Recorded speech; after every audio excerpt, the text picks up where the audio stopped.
ప్రభు నామానికే మహిమ కలుగును గాక.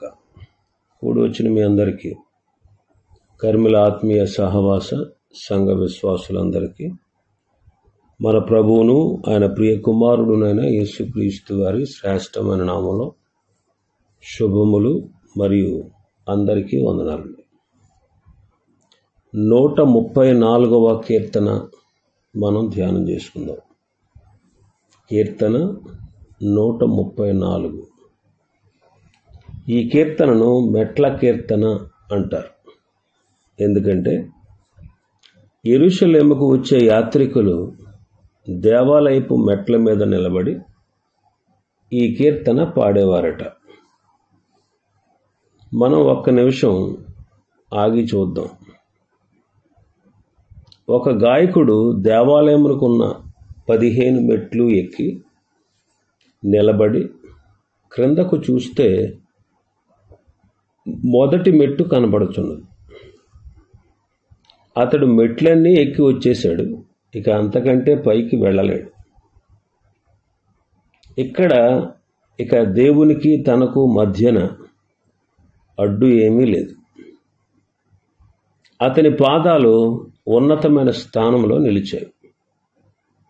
ఆనంద పారవస్యంలో మునిగిపోయి యెహోవాను సన్నుతించుడి అంటున్నాడు.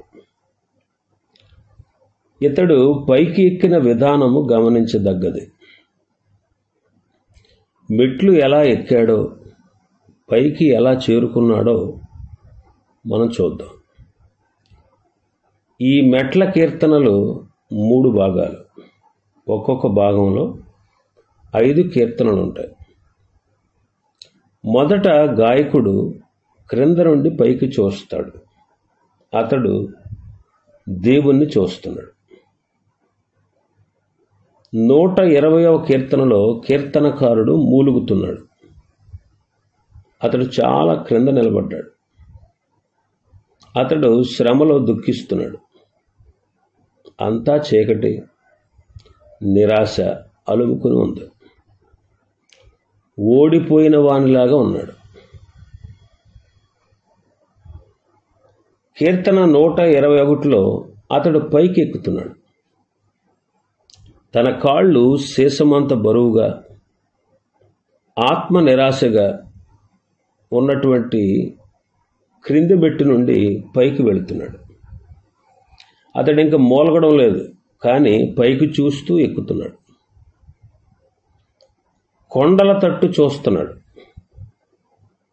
ఒక కళాకారుడు ఒక చిత్రాన్ని గీయాలనుకున్నప్పుడు ఆ చిత్రం ఎలా గీస్తే చూసేవారిని ఆకట్టుకుంటుందో అతడు ఆలోచిస్తాడు. అతడు గీసే ప్రతి గీత చూసేవారి కంటిని పట్టుకునే విధంగా ఆ చిత్రాన్ని గీసి ఒక ప్రాముఖ్యమైన అర్థం స్ఫురించేలా చేస్తాడు. తన ఉద్దేశాన్ని ప్రతిబింబించేలా కోణాలను ఎన్నుకుంటాడు. చెట్టు, దాని కొమ్మలు, ముళ్ళ కంచెల దగ్గర నిలబడిన వ్యవసాయదారుడు, ఇలాగా ఇవన్నీ కూడా ప్రాముఖ్యమైనటువంటివిగా ఎంచుకుంటాడు. అలాగే ఈ కీర్తనకారుని దృష్టి కొండల మీద నిలిచింది. ఇంకా పైకి చూస్తూ ఆకాశం వైపు, దేవుని సింహాసనం వైపు చూస్తున్నాడు. 121వ కీర్తనలో భూమి ఆకాశములను సృజించిన యెహోవా వైపు చూస్తున్నాడు. 122వ కీర్తనలో యెహోవా మందిరమునకు వెళ్ళుదమని జనులు నాతో అనినప్పుడు నేను సంతోషించి తిని అంటున్నాడు. దేవుని సింహాసనం పరలోకంలో ఉన్నప్పటికీ ఆయన తన కృప చొప్పున భూమి మీద కూడా తనకు ఒక నివాస స్థలాన్ని ఉంచాడు. దేవాలయంలో అడ్డుతెర వెనుక కెరూబుల మధ్య పరిశుద్ధమైన మందసం పైన షెకెనా మేఘము చుట్టూ ఆవరించి ఉండగా ఆయన కరుణాపీఠం మీద ఆసీనుడయ్యాడు. యెరూషలేమును గూర్చి, దేవాలయమును గూర్చి తలంపు రాగానే కీర్తనకారుడు హృదయం ఆనందంతో పొంగిపోతూ ఉంది. దేవుడు ఎక్కడో దూరంగా లేడు, ఆయన యెరూషలేములోనే ఉన్నాడు. 123వ కీర్తనలో 4వ మెట్టు మీద నిలబడి ఆయన తేరి చూస్తున్నాడు. యేసు వైపు అలా తేరి చూస్తే ఆయన పోలిక మనలోనికి వచ్చి మన ఆత్మ మన ఆత్మలో ఆయన రూపం ముద్రించబడుతుంది. అందుకే కొరింథీయులకు రాసిన 2వ పత్రిక 3:18 పౌలు గారు అంటాడు, మనమందరము ముసుగులేని ముఖముతో ప్రభు యొక్క మహిమను అద్దము వలె ప్రతిఫలింపచేయుచు మహిమ నుండి అధిక మహిమను పొందుచు ప్రభువుకు ఆత్మచేత ఆ పోలికగానే మార్చబడుచున్నాము అంటాడు. ఇంకా 24వ కీర్తనలో 124వ కీర్తనలో కీర్తనకారుడు ఒగర్చుచున్నాడు. అతడు 5వ మెట్టు దగ్గరకు వచ్చాడు. అక్కడ ఒక నిమిషం ఆగాడు, వెనక్కి తిరిగి చూశాడు. తన దృష్టిని దేవుని మీద నుండి లోకం మీదకు మళ్లించాడు. అది ఒక క్షణం మాత్రమే. వెంటనే తన దృష్టిని ప్రభు వైపుకు మళ్లించాడు. మనం పైకి ఎక్కుతున్నప్పుడు పైకి చూడాలి కానీ క్రిందకు చూడకూడదు. మొదటి 5 మెట్లు చక్కగా ఎక్కగలిగాడు. దానికి గల కారణం ఒక్కటే, అతడు యెహోవా వైపు చూస్తున్నాడు. లోకమంతటినీ పరిపాలిస్తున్న దేవుడు మనలను తన యొద్దకు రమ్మని ప్రోత్సహిస్తున్నాడు. ఆ తర్వాత మెట్లు ఎక్కడం పెద్ద కష్టమేమీ కాదు. దేవుని మీద విశ్వాసం ఉంచడమే సూత్రం. దేవుని మాట మీద నమ్మిక ఉంచి ఇంకా ఇంకా పైకి ఎక్కగలడు. 125వ కీర్తనలో ప్రమాదాలు తగ్గాయి. యెరూషలేము చుట్టూ పర్వతాలున్నట్టు యెహోవా తన ప్రజల చుట్టూ ఉండును. ఏ శత్రువు మనకు హాని చేయలేడు. ఏ భయము మనలను బెదిరించలేదు. మనం జయించే పక్షంగా ఉన్నాం. 126వ కీర్తనలో కలలు నెరవేరాయి. సియోనుకు తిరిగి వచ్చిన వారిని యెహోవా చెరల నుండి తప్పించినప్పుడు మనము కలకనిన వారి వలె ఉంటిమంటాడు. యోబును దేవుడు పునరుస్థాపించిన తర్వాత అతడు కూడా అలాగే అనుకుని ఉంటాడు. ఇక బాధలు లేవు, హింసలు లేవు, పేదరికం లేదు, సమస్యలు లేవు.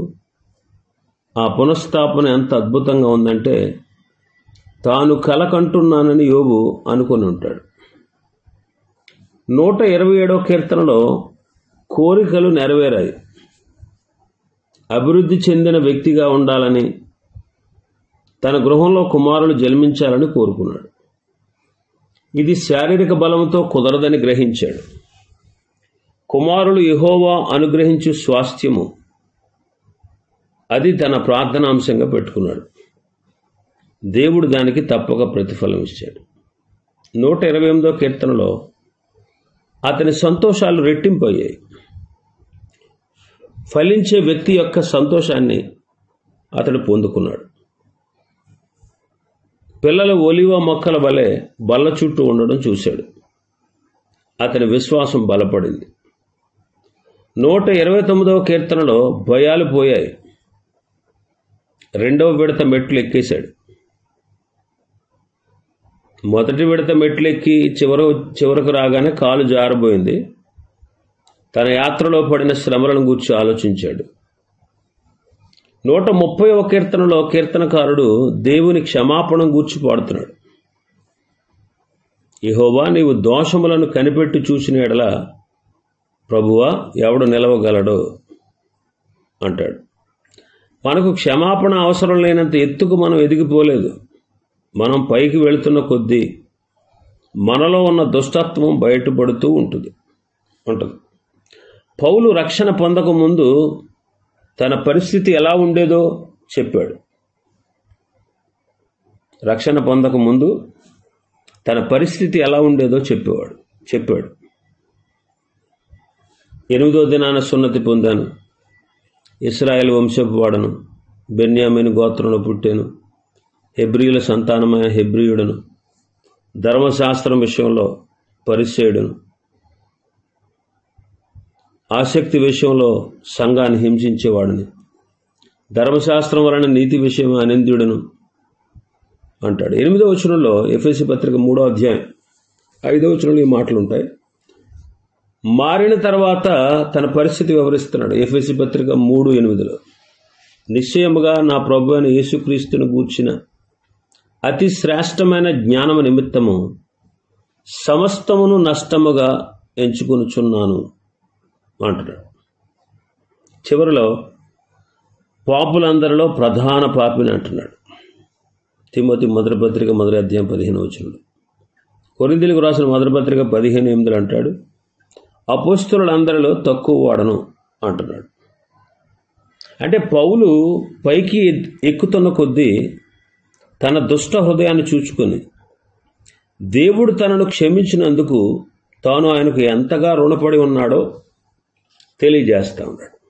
ఇక 131 కీర్తనలో దేవుని యొక్క సహనాన్ని గూర్చి పాడుతున్నాడు. చనుబాలు విడిచిన పిల్లగా తనను తాను భావించుకుంటున్నాడు. తల్లిలా తనను ఆదరించిన గొప్ప దేవుని గూర్చి చెబుతున్నాడు. 132వ కీర్తనలో దేవుని వాగ్దానాల గురించి మాట్లాడుతున్నాడు. దేవుడు దావీదుకు ఎలా నిత్య ప్రమాణం చేశాడో దేవునికి జ్ఞాపకం చేస్తున్నాడు. దేవుడు తాను చేసిన ప్రమాణాన్ని మరిచిపోలేదని చెప్పాడు. 133వ కీర్తనలో దేవుని ప్రజలను గూర్చి పాడుతున్నాడు. వారి ఐక్యతను గూర్చి, ఆశీర్వాదాన్ని గూర్చి వివరిస్తున్నాడు. ఇప్పుడు అన్ని మెట్లు ఎక్కి పైకి చేరుకున్నాడు.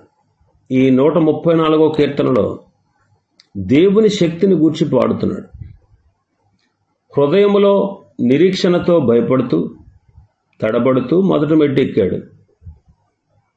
ఇప్పుడు అన్ని మెట్లు ఎక్కి చివరికి పై మెట్టు మీద కూర్చి నిలబడ్డాడు. ఇప్పుడు దేవుని స్తుతిస్తూ ఉన్నాడు. ఇప్పుడు మనం దేవుణ్ణి స్తుతించడానికి సిద్ధంగా ఉన్నాము అంటున్నాడు. ఈ చిన్న కీర్తన యొక్క అర్థం ఇదే. నిత్యత్వంలో కూడా మనం చేయబోయేది అదే.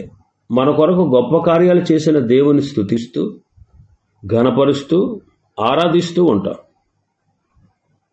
ఈ కీర్తన 2 భాగాలుగా విభజింపబడింది. మొదటి 2 వచనాలు దేవునికి స్తుతులు చెల్లించుట,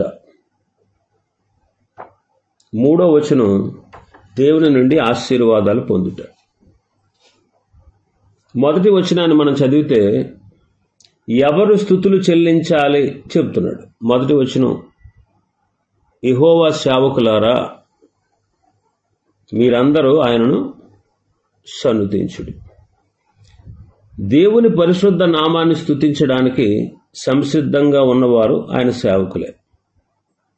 ఉదాహరణకి ఒక సంగీత కచేరీకి చెవిటి వ్యక్తి వెళ్ళాడు అనుకోండి, అతడు అన్ని ఇన్స్ట్రుమెంట్స్ చూసి ఆనందిస్తాడు, కానీ సంగీతంలో ఉన్న మాధుర్యాన్ని ఆస్వాదించలేడు. ఒకవేళ వీడు చెవిటివాడని ఇతరులు అనుకుంటారేమో అని సంగీతాన్ని బట్టి ఆనందించినట్టుగా నటిస్తాడు, కానీ అతడు నిజంగా వినలేడు. ఆ హాల్లో ఉన్నటువంటి సంగీత వాయిద్యాలు, కళాకారులు, వారి దుస్తులు ఇవన్నీ చూసి ఆనందిస్తాడే కానీ విని ఆనందించలేడు. అతని జీవితంలో ఏదో కొరత ఉంది. అతని చెవులు వినడానికి ఉపయోగపడవు. రక్షింపబడిన వ్యక్తి ఆరాధనలో ఆనందించలేడు గనుక ఆరాధనకు బదులు మతాన్ని అనుసరిస్తాడు. చర్చిలో మంచి వాయిద్యాలు, గాయకులు, అందమైన కళాఖండాలు, మంచి క్రియలు అన్నీ ఉంటాయి. ఆరాధన మాత్రం ఉండదు. ఆరాధించాలంటే పరిశుద్ధాత్మ కార్యము ద్వారా తిరిగి జన్మించిన అనుభవం ఉన్నవారు మాత్రమే ఆరాధించుటకు సరిపోతారు. అందుకే కీర్తనకారుడు యెహోవా సేవకులారా అంటున్నాడు. పేదవాడు మొదలుకొని గొప్పవాని వరకు, రాజు మొదలుకొని బానిస వరకు దేవుని ప్రజలందరూ స్తుతులు చెల్లించాలి. ఆయన స్తుతించడానికి కావలసిన ఒకే ఒక అర్హత తిరిగి జన్మించుట. దేవుని బిడ్డగా, దేవుని సేవకునిగా, దేవుని పరిశుద్ధునిగా ఉండాలంటే తిరిగి జన్మించుట అనేది చాలా ముఖ్యం. మరి ఎప్పుడు స్తుతులు చెల్లించాలి? ఇక్కడ అంటాడు, యెహోవా మందిరములో, మొదటి వచనంలో, యెహోవా మందిరములో రాత్రి నిలుచుండు వారలారా. సేవకులు మాత్రమే కాదు, కాపలాదారులు కూడా స్తుతించాలి. గతంలో హిజ్కియా తండ్రి కాలంలో మూసివేయబడిన దేవాలయపు తలుపులను హిజ్కియా తన ఏలుబడి మొదటి సంవత్సరంలోనే తెరిపించాడు. తర్వాత యాజకులను, లేవీలను దేవాలయంలోకి సమకూర్చి తమ్మును తాము పరిశుద్ధపరచుకోమని చెప్పాడు. దినవృత్తాంతాల 2వ గ్రంథం 29:11 చూస్తే, నా కుమారులారా తనకు పరిచారకులై ఉండుటకు యెహోవా మిమ్మును ఏర్పరచుకొనెను గనుక మీరు అశ్రద్ధ చేయకండి అని చెప్పాడు వాళ్ళతో. పస్కా పండుగ ఆ కాలంలో గొప్పగా ఆచరించబడింది. దైవజనుడైన మోషే నియమించిన ధర్మశాస్త్రంలోని విధిని బట్టి వారు తమ స్థలమందు నిలబడగా లేవీయులను గూర్చి, యాజకులను గూర్చి ఆ సంగతులు దినవృత్తాంతాల 2వ గ్రంథంలో 30వ అధ్యాయంలో రాయబడ్డాయి. పస్కా పండుగ అయిపోయిన తర్వాత యోధా పట్టణాలన్నింటిలో విగ్రహాలంటిని తీసివేసి అవి శుభ్రం చేయబడ్డాయి. విగ్రహాలు నరికివేసి ఉన్నత స్థలాలను తీసివేశారు. అంతటి హిజ్కియా ఎవరి సేవా ధర్మము చొప్పున వారు జరుపుకున్నట్లుగా యాజకులను వరుసల ప్రకారంగాను, లేవీలను వారి వారి వరుసల ప్రకారంగాను నియమించాడు. 31వ అధ్యాయం దినవృత్తాంతాల 2వ గ్రంథం 2వ వచనంలో. అన్నీ కూడా క్రమ పద్ధతిలో చేయబడ్డాయి. ప్రతి ఒక్కరికి వారు నిలవబడవలసిన స్థలము, చేయవలసిన పని నియమించబడ్డాయి. దేవాలయపు గుమ్మముల వద్ద లేవీయులు కాపలాదారులుగా నియమించబడ్డారు. వారు కూడా యాజకుల వలె లేవి వంశస్థులే. అయినా వారు యాజకుల వలె పరిశుద్ధ స్థలంలో పనిచేసే అభిషేకాన్ని పొందలేదు. వారికి దేవాలయపు పనులు అప్పగించబడలేదు. వారు గాయక బృందానికి చెందిన వాళ్ళు కూడా కాదు. గుమ్మముల దగ్గర నిలబడడమే వారు చేయవలసిన పని. తమ పనికి అంత ప్రాముఖ్యత లేదు అని వారు అనుకోవచ్చు. అయినప్పటికీ వారి పని ప్రాముఖ్యమైనదే. వారు గుమ్మము దగ్గర నిలిచి దేవాలయ ఆవరణలోనికి ఏది వస్తుందో ఏది వెళుతుందో చూడాలి. దేవునికి కోపం తెప్పించేవి ఏవి కూడా ఆయన మందిర ఆవరణలోనికి రాకుండా వారు చూడాలి. నెహెమ్యా దినాలలో ఈ పనికి ప్రత్యేకమైన మనుషులను నెహెమ్యా నియమించాడు. నెహెమ్యా గ్రంథం 13వ అధ్యాయం 22వ వచనం. అప్పుడు తమ్మును తాము పవిత్రపరచుకొనవలెననియు విశ్రాంతి దినమును ఆచరించుటకు వచ్చి గుమ్మములను కాచుకొనవలెననియు లేవీలకు నేను ఆజ్ఞాపించితిని అంటాడు. కాపలాదారులకు కూడా పని ఉంది. పట్టణము అపవిత్రపరచబడకుండా వారు చూసుకోవాలి. దీనికి ఆత్మీయ అర్థం చాలా స్పష్టంగా ఉంది. మన కళ్ళు, మన చెవులు, మన నోరు, వీటిని మనం జాగ్రత్తగా కాపలా కాయాలి. మనలో నివాసమున్న పరిశుద్ధాత్మను బాధ పెట్టేది కూడా మనలో నుండి బయటికి రాకూడదు. రాత్రి నిలుచున్న సేవకులు అంటే కాపలాదారులు. వారిని కూడా స్తుతించమని హిజ్కియా చెబుతున్నాడు. కాపలా కాయడం పగటిపూట సులువే, ఎందుకంటే చాలామంది వస్తూ పోతూ ఉంటారు. సమయం మనకు తెలియకుండానే గడిచిపోద్ది. అయితే రాత్రి వేళ సమయం గడవదు. ఒంటరిగా పని చేయాలి. అయితే దానికి ఉండే లాభాలు దానికి ఉన్నాయి. వాళ్ళు తమ కాపలా విధిని నిర్వహిస్తూనే గంటల తరబడి దేవుని స్తుతించి ఆరాధించే అవకాశం ఉంది. వాళ్ళు దేవునితో సంభాషించవచ్చు, ధ్యానం చేసుకుంటూ ప్రార్థన చేసుకోవచ్చు. ఈ విధంగా తమ విధిని నిర్వహించవచ్చు. ఇది ఎంత మంచి అవకాశమో చూడండి. ఇంకా ఎక్కడ స్తుతులు చెల్లించాలి అని మనం చూస్తే, మీరందరూ యెహోవాను సన్నుతించుడి అంటున్నాడు. పరిశుద్ధ స్థలము వైపు మీ చేతులెత్తి యెహోవాను సన్నుతించండి అంటున్నాడు. కీర్తనకారుడు దూరదేశాల్లో ఉన్నవారికి, దేవుని నుండి వేరు చేయబడిన వారికి, అన్య దేశాలలో జన్మించిన వారికి, విగ్రహారాధన చేస్తున్న వారికి చెబుతున్నాడు. లేవీయులమైన మేము దేవుని మందిరావరణంలో ప్రత్యేకమైన పరిచర్యకు దేవుని చేత ఎన్నుకోబడి బాధ్యత గల పనిలో ఉన్నాము. రాత్రి వేళ ప్రమాదకరమైన పని చేస్తున్నాము. ఇక్కడ మరొక ప్రమాదం కూడా ఉంది. ఏంటంటే, పరిశుద్ధ స్థలపు పరిచర్య అలవాటైపోయి సాధారణమైపోతుంది. ఆత్మీయ విషయాలు కూడా మనం యాథాలాపంగా తీసుకుంటాం. పెద్ద పదవులు ఇవ్వలేదని దేవుని మీద మనం శనిగే ప్రమాదం కూడా ఉంటుంది. పరిశుద్ధ స్థలంలో ఉండేవారిని హెచ్చరించడము ఎంత బాధకరం. అయితే ఎన్నిసార్లు ఇలా హెచ్చరించవలసిన అవసరం వస్తుందో మనం గమనించాలి. దేవుని మందిరానికి మనం ఎంత నిర్లక్ష్యంగా వెళుతున్నామో మనం గమనించుకోవాలి. కృతజ్ఞతాస్తుతులతో ఆరాధనతో కాకుండా సణుక్కుంటూ తిట్టుకుంటూ ఒకవేళ వెళ్తున్నామేమో.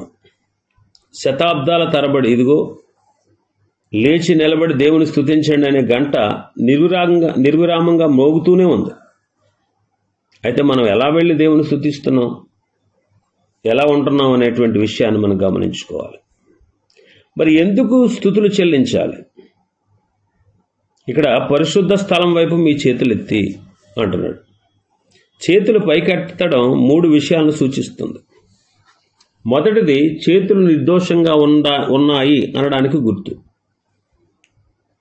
దేవుడు పరిశుద్ధమైన చేతులను కోరుతున్నాడు. పరిశుద్ధ ఉపకరణాలను పట్టుకునేటువంటి వారు పాస్టర్ ట్రైనింగే ఉండాలని దేవుడు అనట్లేదు, కానీ జీవితం పరిశుద్ధంగా ఉండాలి అంటున్నాడు. శుద్ధి చేసుకొనని వారు పరిశుద్ధ స్థల పరిచర్యకు పనికిరారు. ఈ విషయాన్ని క్రొత్త నిబంధన పద్ధతిలో చూస్తే కొరింథీయులకు రాసిన మొదటి పత్రిక 11:28 పౌలు గారు అంటాడు, ప్రతి మనుష్యుడు తన్ను తాను పరీక్షించుకోవాలి. రెండవదిగా, చేతులు పైకెత్తడం అంటే పరిపూర్ణతకు సూచన. ధర్మశాస్త్ర గ్రంథంలో పరిశుద్ధ స్థలపు పరిచర్య కొరకు వివరంగా ఆదేశాలు ఇవ్వబడ్డాయి. ఏ విధమైన అంగవైకల్యం ఉన్నప్పటికీ అతడు పరిశుద్ధ స్థలపు పరిచర్యకు పనికిరాడు. వారు తమ సహోదరులతో కూర్చోవచ్చు కానీ పరిచర్య చేయకూడదు. క్రొత్త నిబంధన విషయానికి వస్తే సరి అయిన సాక్ష్యము లేనివాడు సేవ చేయకూడదు. మూడవదిగా, చేతులు పైకెత్తడం అంటే సమర్పణకు సూచన. ఒక వ్యక్తి ఖాళీ చేతులను పైకెత్తితే అతనికి పని ఇవ్వబడుతుంది. మన చేతులు లోక సంబంధమైన విషయాలతో నిండుగా ఉంటే మనం పరిచర్యకు ఉపయోగపడం. ఎంతోమంది ఈ లోకంలో ప్రయోజనకరమైన పనులు మాత్రమే చేస్తారు. వాళ్ళు తమ కొరకు మాత్రమే పని చేస్తారు, దేవుని స్తుతించరు. కాబట్టి దేవుని పని చేయడానికి మనం చేతులెత్తాలి. రెండవ భాగం మనం చూస్తే దేవుని నుండి ఆశీర్వాదాలు పొందుట, అది 3వ వచనంలో ఉంది. దేవుని నుండి ఆశీర్వాదాలు పొందుట. 3వ వచనం చదివితే, భూమి ఆకాశములను సృజించిన యెహోవా సియోనులో నుండి నిన్ను ఆశీర్వదించునుగాక అంటున్నాడు.